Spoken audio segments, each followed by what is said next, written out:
மாவட்டத்துடைய அணிச் செயலாளர்கள், பகுதி கழகத்துடைய நிர்வாகிகள், பகுதியுடைய அணிச் செயலாளர்கள், வட்டக்கழக செயலாளர்கள், பேரூர் கழக செயலாளர்கள், ஒன்றிய கழக செயலாளர்கள், நகர கழக செயலாளர்கள் மற்றும் கிளைக்கழகத்தை சார்ந்த செயலாளர்கள், மகளிரை சார்ந்த சகோதரிகள், பத்திரிகைத்துறை சார்ந்த இளைஞ நண்பர்கள், பொதுமக்கள், குறிப்பாக என்னுடைய பாசத்திற்கு அன்பிற்குரிய மகளிர் அதிகமாக இங்கு வருகின்ற காரணத்தினால் அவர்களுக்கும் எங்களுடைய மேலான வணக்கத்தை மகிழ்ச்சியோடு இந்த நேரத்தில் தெரிவித்து, ஆட்சியிலே இருந்தாலும் இல்லாவிட்டாலும் மக்கள் நலனை பாதுகாக்கின்ற ஒரு மாபெரும் இயக்கம் என்று சொன்னால் அது அனைத்து இந்திய அண்ணா திராவிட முன்னேற்ற கழகம் என்கின்ற மாபெரும் இயக்கம் தான். இந்த ஏதோச்சித்திகார சர்வாதிகார ஜனநாயக விரோத மக்கள் விரோத இந்த ஆட்சியை நடத்துகின்ற ஸ்டாலின் மாடல் அரசுக்கு இன்றைக்கு ஒரு சிம்ம சொப்பனம் என்று சொன்னால் அது அனைத்து இந்திய அண்ணா திராவிட முன்னேற்ற கழகம் என்றுதான் நான் இந்த நேரத்தில் சொல்லி ஆக வேண்டும். மக்கள் பிரச்சனைகளை முன்வைத்து எந்த காலத்திலும் சரி போராட தயங்காத ஒரே இயக்கம் அது அனைத்து இந்திய அண்ணா திராவிட முன்னேற்ற கழகம் இயக்கம் என்பதை நான் இந்த நேரத்தில் சொல்லிக்கொள்ள கடமைப்பட்டிருக்கிறேன்.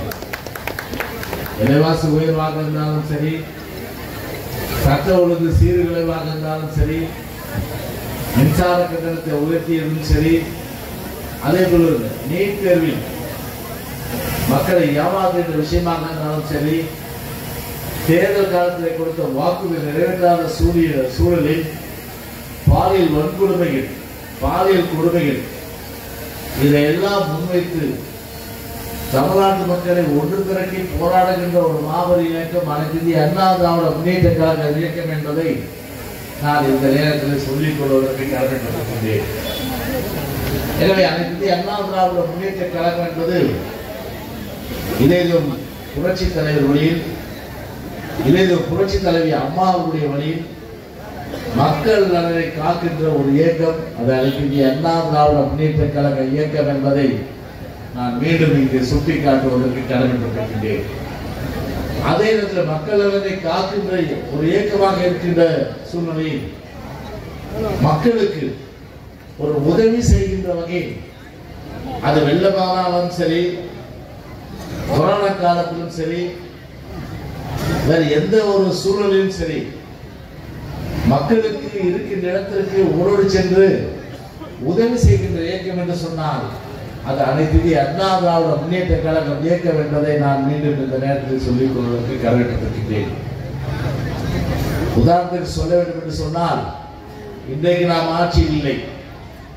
2024 மீண்டும் அம்மாவுடைய ஆட்சி நம்முடைய எடப்பாடி தலைமையிலே இந்த காக்கான்கள் கோட்டான்கள் இந்த கோட்டையை விட்டு வெளியேறுகின்ற அந்த ஆண்டு அனைத்து இந்திய அண்ணா திராவிட முன்னேற்ற கழகம் அம்மாவுடைய ஆட்சி நம்முடைய பொதுச்செயலாளர் தலைமையிலே மலரும். ஆனால் இன்றைக்கு ஆட்சியிலே இல்லை.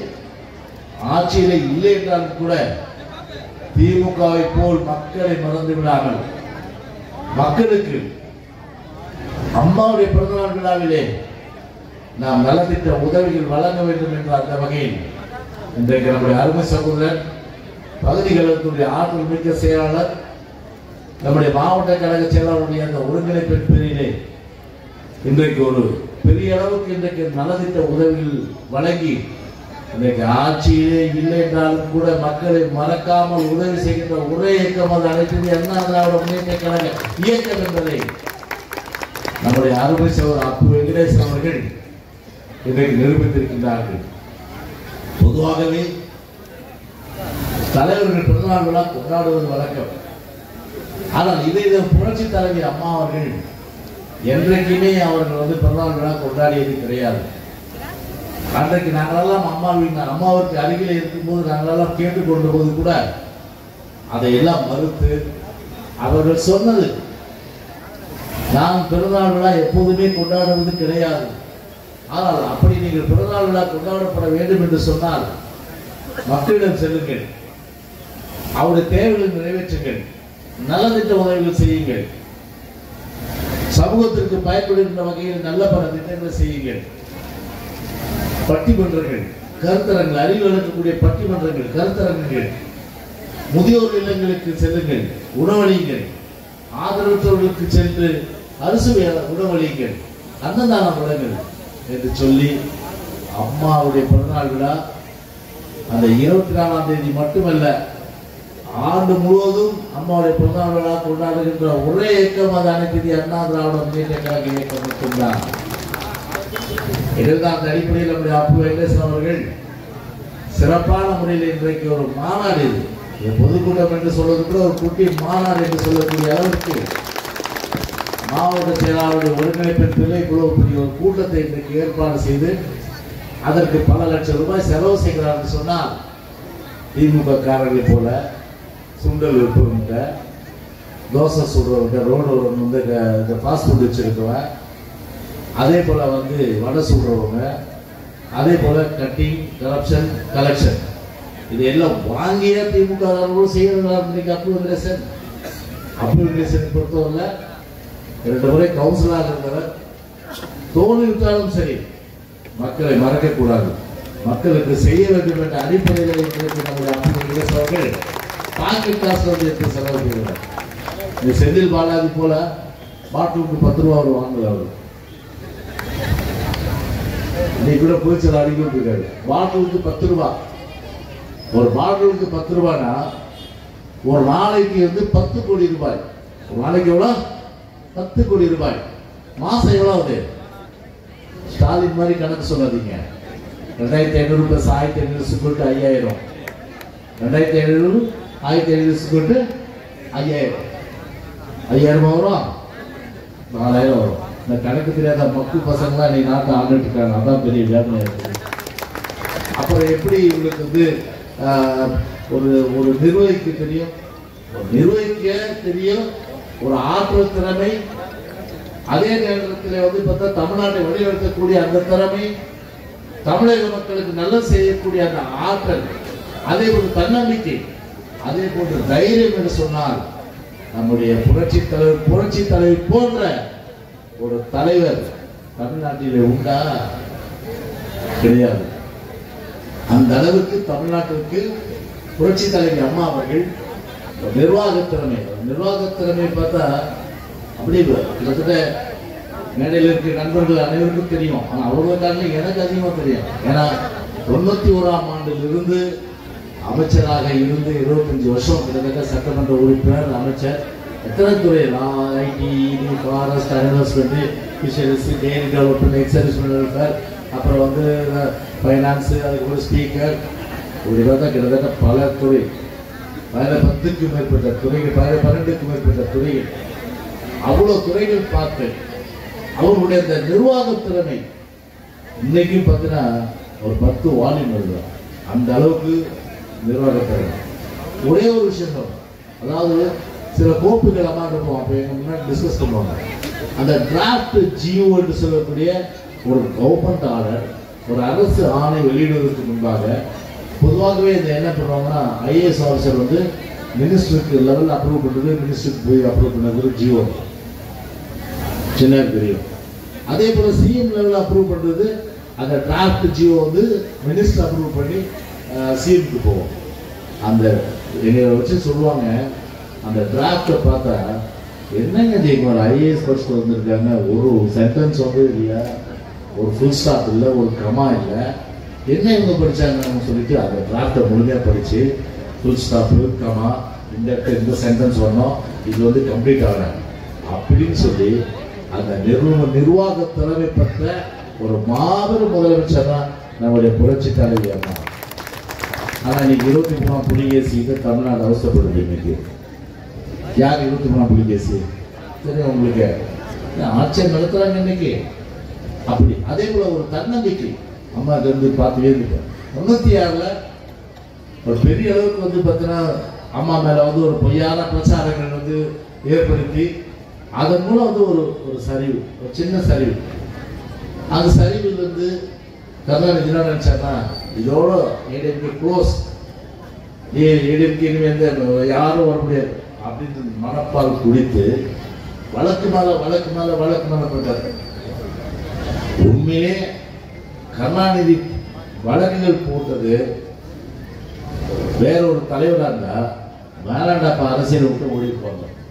ஆனால் புரட்சி தலைவர் அம்மாவை பொறுத்தவரை நான் சந்திக்கிற அந்த வழக்கை அப்படி சொல்லி நீதிமன்றத்தில் சந்தித்து கர்நாடகா நீதிமன்றத்தில் வந்து அதுதான் அதிகபட்சம். உச்ச நீதிமன்றம் அம்மா எழுந்த பிறகு அதை வழக்கத்துக்கு நேரம் மறந்துட்டாங்க. ஆனால் உயர் நீதிமன்றம் அன்னைக்கு வந்து விடுதலை செஞ்சிச்சு. அதான் பிரிவே இல்லாத நிரபராதி என்று நிரூபித்து அவர் வந்து வாழ்நாளில் வந்து ஒரு சாதனை படைத்தார்.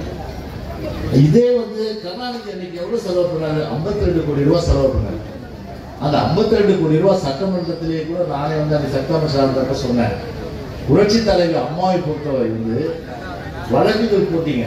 ஆனா உங்க கருணாநிதி போல அப்போ எம்எல்ஏ கருணாநிதி இல்ல சபையில அவர் வந்து பாத்தீங்கன்னா வந்து வெளில போயிருந்தார். அந்த டிஸ்கஷன் சொல்றாரு, உங்க கருணாநிதி போல அவர் மேல போட்ட வழக்கை அவரே வாபஸ் வாங்கிக்கிறார்.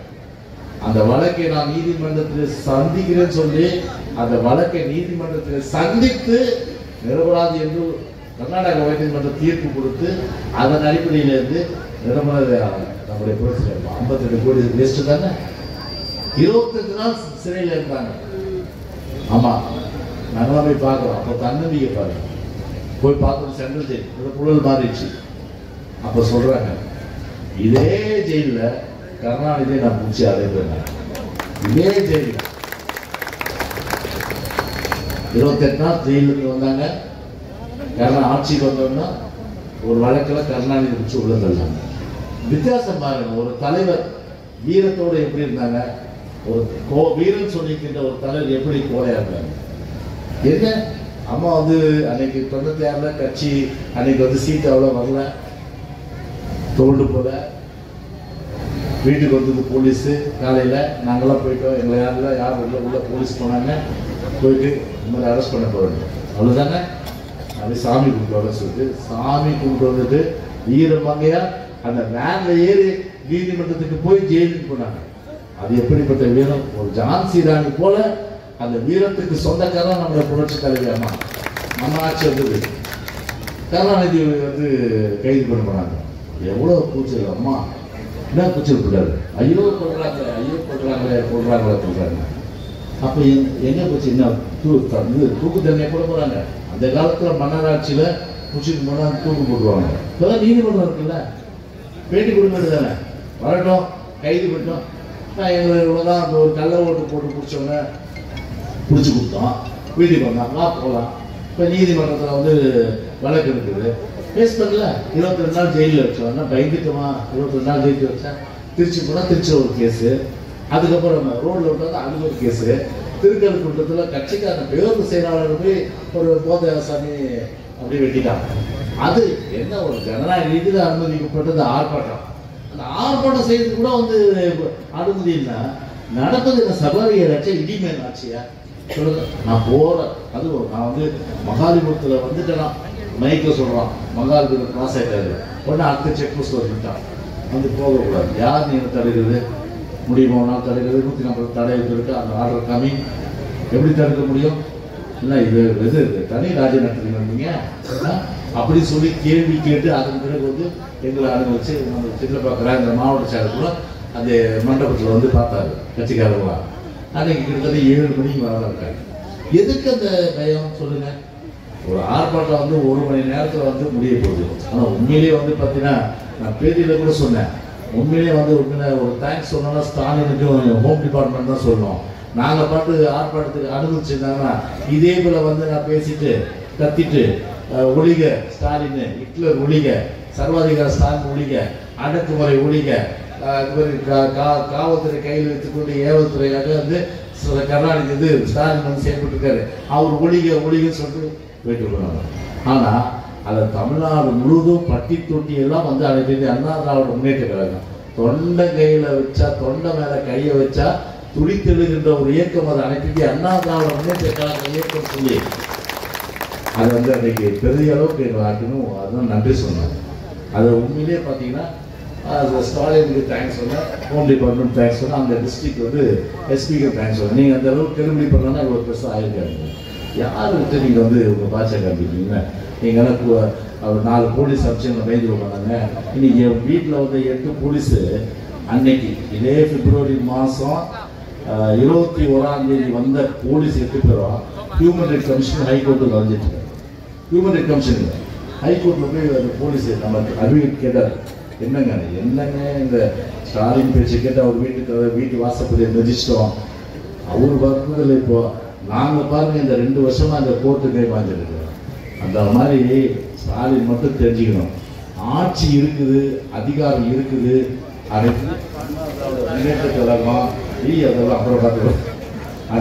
அனைத்து அண்ணா திராவிட முன்னேற்ற கழகம் தெய்வத்துறது அனைத்து அண்ணா திராவிட முன்னேற்ற கழகம் அழிச்சுலாம் ஒழிச்சலாம் மட்டும் நினைக்காதீங்க. சரிதானே?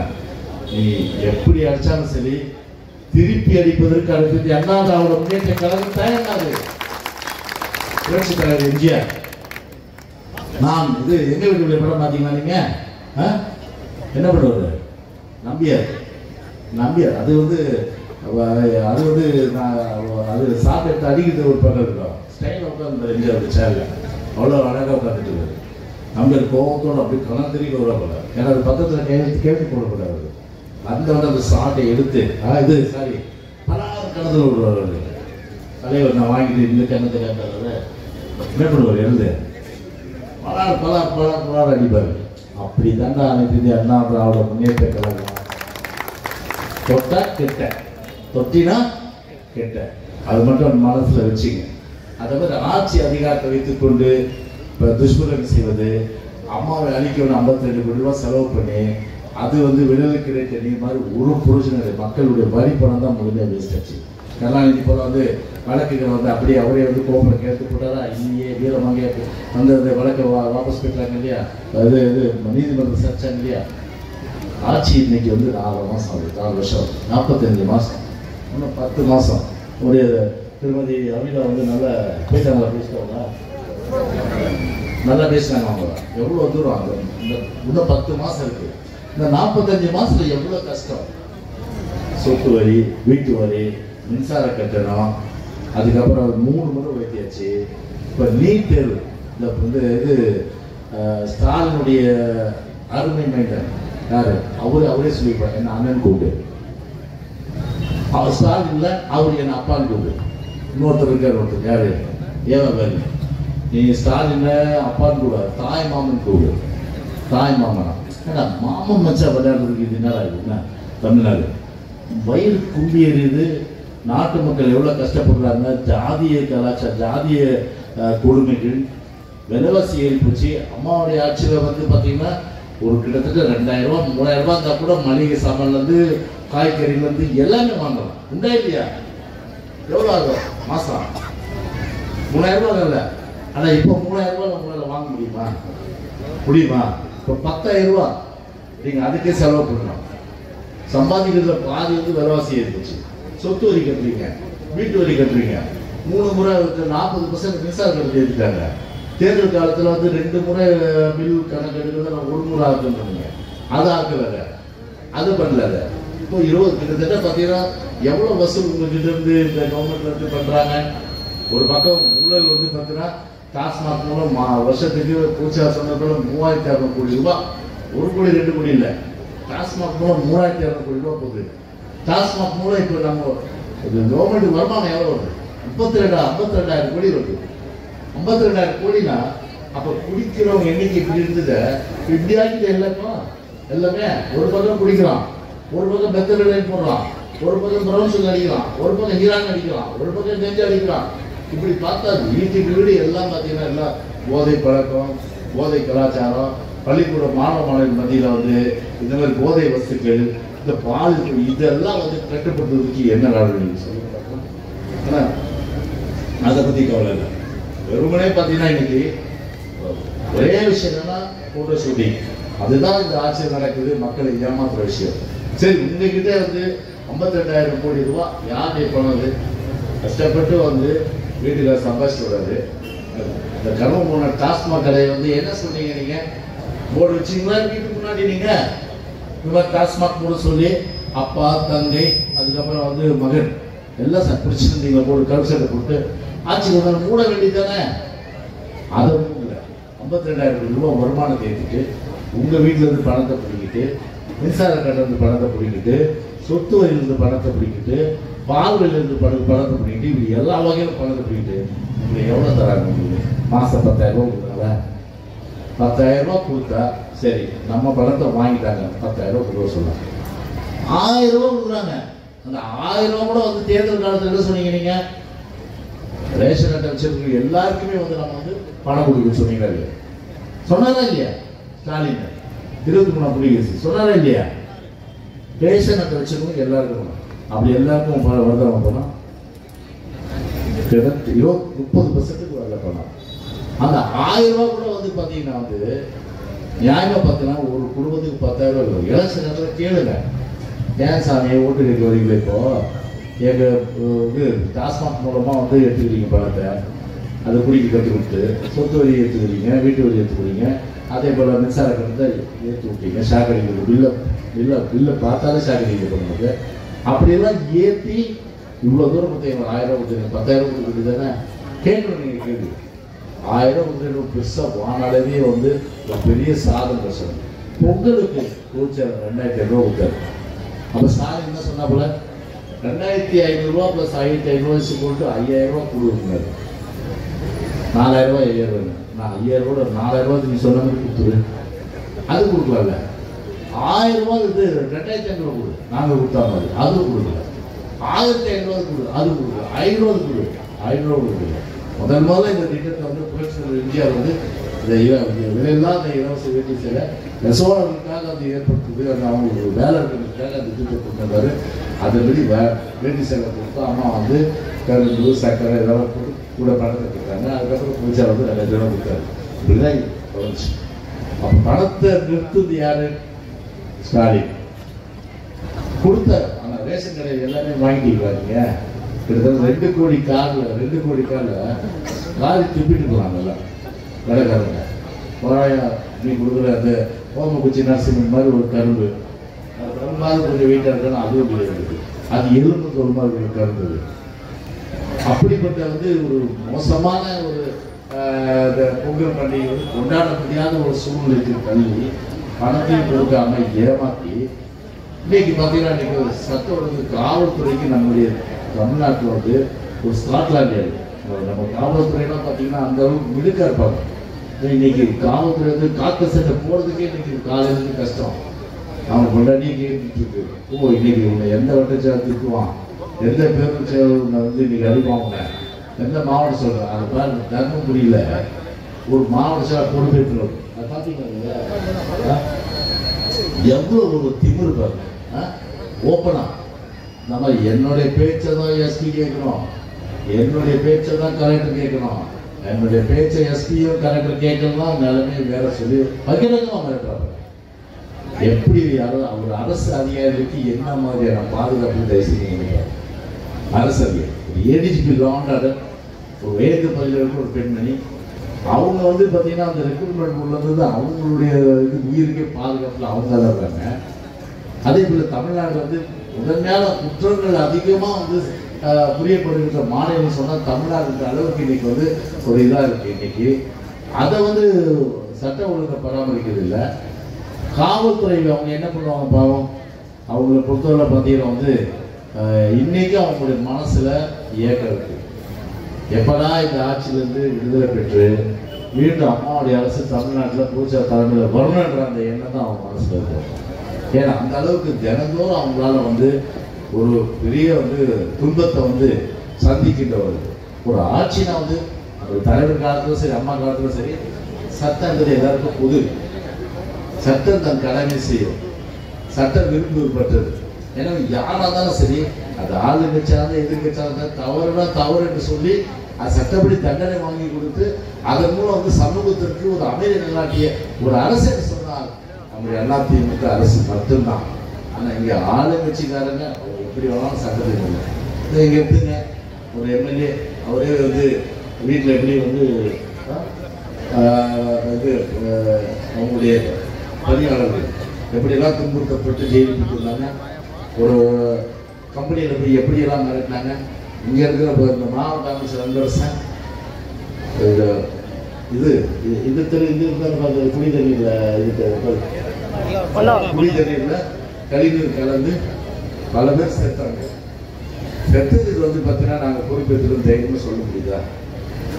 அது வந்து ஃபுட் பாய்சன். ஏன்னா ஃபுட் பாய்சன்னா வந்து கிட்டத்தட்ட 40 பேருக்கு ஃபுட் பாய்சன் வருமா? ஃபுட் பாய்சன் 40 பேருக்கு வருமா? 40க்கு மேற்பட்டவர்கள் வந்து அனுபவிக்கிறாங்க. அதை வந்து பார்த்தீங்கன்னா அது உடனே வந்து ப்ளீச்சிங் பவுடர் போட்டு சொல்கிறாங்க. ஒரு நிறுவனம் நம்ம மாவட்ட நிறுவனம் தான் கேட்குறாரு, ஏன்னா அது ப்ளீச்சிங் பவுடர் மைதா மாவு சொன்ன பிறகு தான் அது மைதா மாவை சொல்லிட்டு கேட்டு போகிறாங்க. எப்படிப்பட்ட ஒரு நிலைமை வந்து இருக்குது பாருங்க. அப்படியெல்லாம் பார்த்தீங்கன்னா ஒரு மாவட்ட அமைச்சராக இருந்துட்டு மக்கள் நல்ல அக்கறை இல்லை, ஒரு முதலமைச்சருக்கு அக்கறை இல்லை, உதயநிதிக்கு அக்கறை இல்லை. மொழியை வைத்து இன்னைக்கு வந்து வியாபாரம் செய்யணும், தமிழ்நாடு பேசி தமிழன் தடுக்கணும். இலங்கையில் பார்த்தா 1.5 லட்சம் தமிழர்கள் வந்து கொல்லப்பட்டாங்க. யாராவது கொல்லப்பட்டாங்க? அதுக்கு ஒரு வார்த்தை அன்னைக்கு வந்து மத்திய அரசு வந்து கேட்டுருந்தாங்கன்னா நான் தருகின்ற ஆதரவை வந்து வாபஸ் வாங்கிடுறேன், நீங்கள் வந்து உடனடியாக போர் நிறுத்துன்னு சொன்னாங்க. 1.5 லட்சம் காப்பாற்றிருக்காங்கல்ல. அவருடைய தமிழ் சமூகங்கள் கற்பழிக்கப்பட்டிருக்க மாட்டாங்க, தமிழ் சமூகத்தை வந்து வெட்டி கொல்லப்பட்டு சுட்டு கொல்லப்பட்டிருக்க மாட்டாங்க, வீரர்கள் வந்து படுகொலை செய்யப்பட்டு 1.5 லட்சம் செஞ்சுட்டாங்க. ஆனால் பதவி வெளியேற்று திமுக போல ஒரு சந்தர்ப்பவாதம், திமுக போல வந்து ஒரு சந்தர்ப்பவாத இயக்கம், திமுக போல வந்து ஒரு ஆட்சி வந்து ஒரு அதிகாரம் வந்து வரணுன்றதுக்காக எந்த அளவுக்கு வேணாலும் சரி மானங்கிட்டு ரோஷன் கிட்டு அத்தனை செயற்குறிகள் வந்து அவங்களோட வந்து கெட்டிக்காரு. ஸ்டாலின் சொல்றாங்க, இவரும் வந்து பார்த்தீங்கன்னா ஒரு மானத்தோட வந்து இருக்கிற கட்சி. என்ன மானம் இருக்கு உனக்கு சொல்லு? உங்க 2G ஸ்பெக்ட்ரத்தில் உள்ள நடந்து அறிவாளத்தை லைன் நடத்தும் போது சீட்டுக்கு வந்து பேரம் பேசி அதிகமாக காங்கிரஸ். இது மானமா? மானம் அது. அப்புறம் வந்து இது தலைவர் வந்து அமெரிக்கா வந்தார் 84. தமிழ்நாடு ஃபுல்லாக வந்து அதிமுக வந்து தலைவருக்கு ஆதரவு தெரிவி ஒட்டுமொத்தமாக 200 சீட்டு வரணும்னு சொன்னோம்னா பயந்துட்டு கல்யாணம் 40 அவர் வீடு திரும்பி வரணும். அவர் திரும்பி வந்தோம்னா ஆட்சியை எதிர்க்கணும்னு அவர் பரிசு. எவ்வளோ மாணவர்கள் செய்வார் எதுவும் இல்லை. 1980 ஆட்சி கலைக்கு காரணம்னா இந்திரா காந்தி காலில் விழுந்து இதே இந்திரா காந்தி எமர்ஜென்சியில் போட்டு நோக்குறாங்க, அடிச்சாங்க. அது கோவப்பட்டு இந்திரா காந்தி வரும்போது கல்லெல்லாம் போய் வீசி அவங்க சேர்ந்த ரத்தம் வந்து அதுக்கு வேற விளக்கம் கொடுத்து அதை சொல்ல முடியும். அந்த அளவுக்கு ஒரு மோசமான விளக்கத்தை கொடுத்து கட்டாங்கி அதுக்கப்புறம் நேரு மக்கள் நிலையான ஆட்சிக்காரங்க வாங்கிட்டு எமர்ஜென்சியில் வச்சு உள்ள அடி அடிச்சாங்க எல்லாமே. அந்த மாதிரி தான் எங்கள் டிஎம்கே செய்யணும். டிஎம்கே பொறுத்தவரை ஆட்சி மாற்றம் வந்த பிறகு இந்த மாதிரி தூக்கி போட்டு நொக்குனா தான் பண்ணுற அராஜகத்தை இனிமேல் வந்து வர காலத்தில் கட்ட பஞ்சாயத்து அராஜகம் அநியாயம் அட்டுழியத்துக்கு எதுக்குமே போக மாட்டான். என்ன நீங்கள் பார்த்தா எல்லாம் பார்த்தாங்க. நீங்கள் வட்ட செயலாளர் இருந்து பகுதி செயலாளர் இருந்து எங்கள் பகுதி மாவட்ட செயலாளர் அப்படியே எங்கள் ஆட்சி காலத்தில் கட்சி ஒன்று எடுத்துருவாங்க. தலைவர் காலத்துல சரி, அம்மா காலத்துல சரி, பூச்சி யார் தப்பு பண்ணாலும் சரி கட்சி விட்டுருவோம். ஆனா ஸ்டாலினுக்கு அந்த தைரியம் இருக்கா? கட்சிக்காரங்க எடுக்கிறதுக்கு தூக்குறதுக்கு தைரியம் இருக்கா? அந்த தைரியமே இல்லை.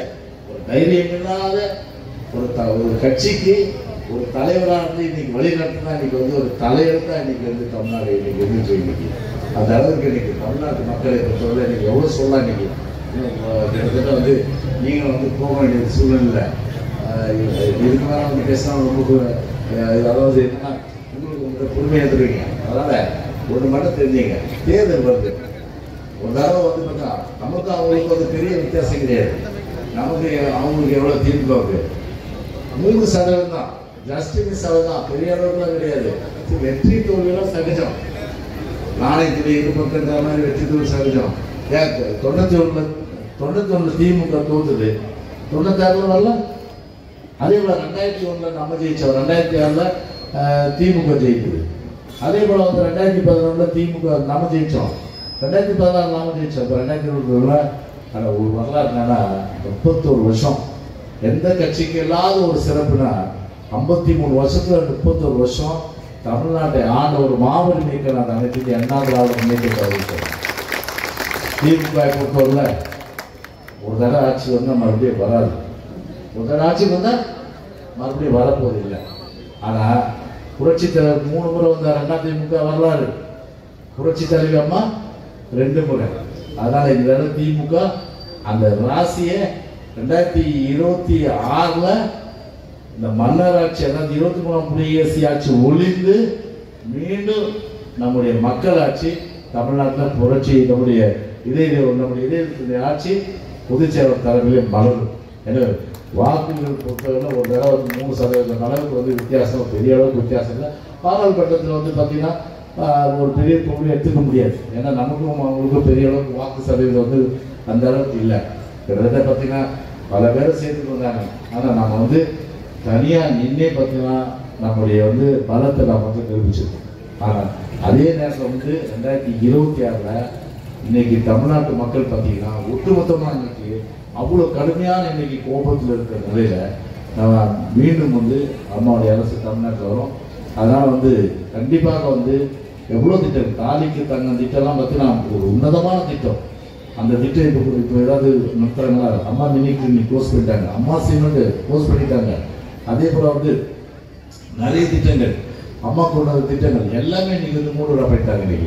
இன்னைக்கு எந்த விதமான மக்களுக்கு நேரடியாக பயன் தரக்கூடிய ஒரு திட்டம் இல்லாத சூழ்நிலையில் அந்த நிலைமையெல்லாம் நினைத்து பார்த்து கண்டிப்பாக 2026 ஒரு மாபெரும் வெற்றியை அனைத்து அண்ணா திராவிட முன்னேற்ற கழகத்திற்கு மக்கள் தருவார்கள் என்று சொல்லி விடைபெறுகிறேன். நன்றி, வணக்கம்.